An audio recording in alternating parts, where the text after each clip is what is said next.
Hechos 13. Saulo y Bernabé enviados como apóstoles. En la iglesia de Antioquía había varios profetas y maestros de la palabra, entre ellos Bernabé, Simeón de Niger, Lucio Olivio, Maneán, compañero de infancia del rey Herodes Antipas, y Saulo. Mientras oraban y ayunaban como sacerdotes ante el Señor, el Espíritu Santo les dijo: He llamado a Bernabé y a Saulo para que hagan una obra importante para mí. Ahora, libéralos para que vayan y la cumplan. Así que, después de ayunar y orar, les impusieron las manos y los despidieron. Así pues, el Espíritu Santo ordenó a Saulo y Bernabé y a su ayudante Marcos, llamado Juan, que fueran a Seleucia, y de allí se embarcaron para Chipre. Cuando llegaron a Salamina, fueron a las sinagogas y proclamaron la palabra de Dios. Desde allí cruzaron la isla hasta Pafos, donde se encontraron con un falso profeta judío, un hechicero llamado Elimas, que también se hacía llamar hijo de Jesús. Había ganado influencia como consejero espiritual del gobernador regional, Sergio Paulo, considerado por muchos un líder sabio e inteligente. El gobernador solicitó una reunión con Bernabé y Saulo porque quería escuchar el mensaje de la palabra de Dios. Pero Elimas, cuyo nombre significa hechicero, se levantó contra ellos y trató de impedir que el gobernador creyera su mensaje.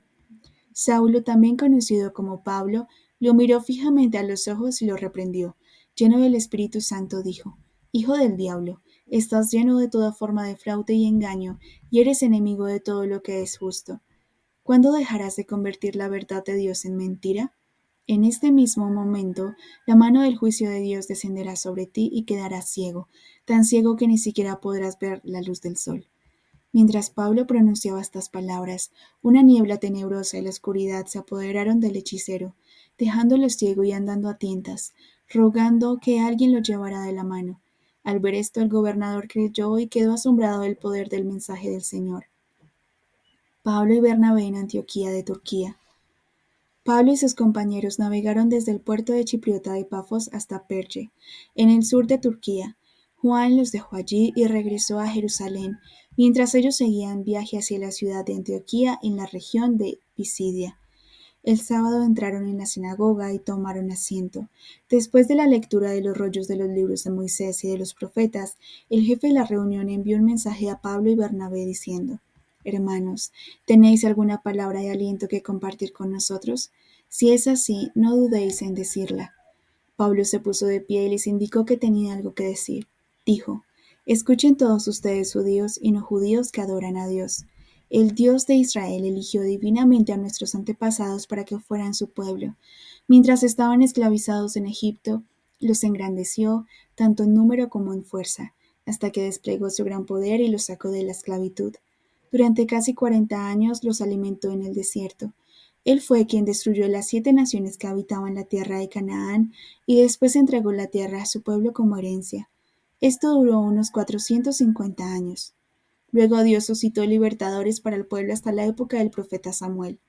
El pueblo anhelaba un rey, así que Dios le dio uno de la tribu de Benjamín, Saúl, hijo de Quis, que gobernó durante 40 años. Después de destituirlo, Dios suscitó a David para que fuera rey, pues Dios dijo de él: He encontrado en David, hijo de Jesé, a un hombre que siempre persigue mi corazón y que cumplirá todo lo que he destinado a hacer. De la estirpe de David trajo Dios a Israel un Salvador, tal como había prometido. Por eso, antes de que apareciera Jesús, Juan predicó el mensaje de un bautismo de arrepentimiento para preparar a todo Israel. Cuando Juan estaba a punto de terminar su misión, dijo repetidas veces: Si pensáis que yo soy el que ha de venir, os equivocáis. Él vendrá después de mí, y yo ni siquiera merezco agacharme y desatarle las sandalias. Compañeros judíos, descendientes de Abraham y todos los que entre vosotros adoran y reverencian a Dios, este mensaje de vida ha sido enviado para que todos lo oigamos. Pero el pueblo de Jerusalén y sus dirigentes no se daban cuenta de quién era, ni entendían las profecías escritas sobre él. Sin embargo, cumplieron esas mismas profecías que leían semana tras semana en sus reuniones, condenándolo a muerte. Aunque no tenían ningún fundamento legal para condenarlo a muerte, suplicaron a Pilato que lo ejecutara, y le hicieron todo lo que se había profetizado que le harían. Lo bajaron de la cruz y lo pusieron en un sepulcro.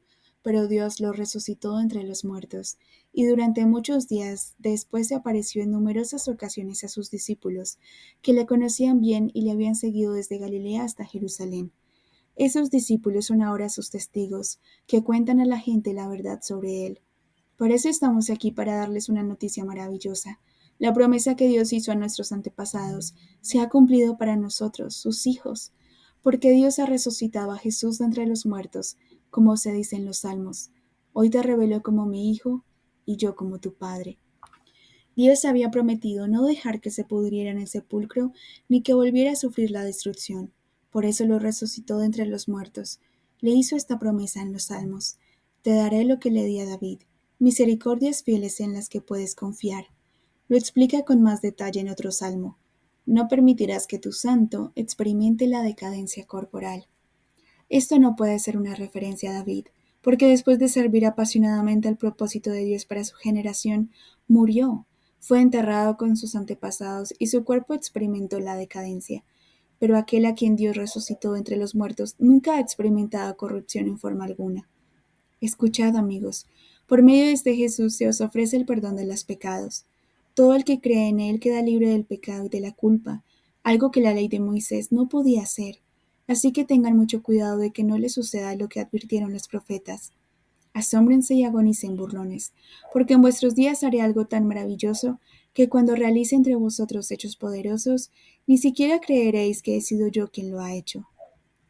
Cuando Pablo y Bernabé empezaron a marcharse, la gente les rogó que les hablaran más de estas cosas el sábado siguiente. Cuando por fin se disolvió la reunión, muchos de los asistentes, tanto judíos como conversos al judaísmo, siguieron a Pablo y Bernabé, que continuaron persuadiéndoles para que profundizaran en su comprensión de la gracia de Dios. La semana siguiente, casi todos los habitantes de la ciudad se reunieron para oír la palabra de Dios. Cuando los líderes judíos vieron el tamaño de las multitudes, celos viciosos llenaron sus corazones y se levantaron para oponerse a lo que Pablo estaba enseñando. Lo insultaban y discutían con él por todo lo que decía. Pero Pablo y Bernabé no se echaron atrás. Llenos de valor respondieron con valentía: Nos vimos obligados a llevaros el mensaje de Dios primero a vosotros, los judíos. Pero como ustedes lo han rechazado y se niegan a abrazar la vida eterna, nos centraremos en las naciones y se lo ofreceremos a ellas. Así se cumplirá lo que el Señor nos ha ordenado. Os he destinado a ser un faro luminoso para las naciones y liberar la salvación hasta los confines de la tierra. Cuando los no judíos de la multitud oyeron estas palabras, se emocionaron y honraron la palabra del Señor. Todos los que creían que estaban destinados a experimentar la vida eterna recibieron el mensaje. La palabra de Dios se extendió como un reguero de pólvora por toda la región. Los dirigentes judíos levantaron una turba violenta contra Pablo y Bernabé, que incluía a muchas personas prominentes y ricas de la ciudad. Los persiguieron y los echaron de la ciudad. Al marcharse, se sacudieron el polvo de los pies en señal de protesta contra ellos, y se dirigieron a la ciudad de Iconio. Dejaron a los recién convertidos de Antioquía rebosantes de la alegría del Espíritu Santo.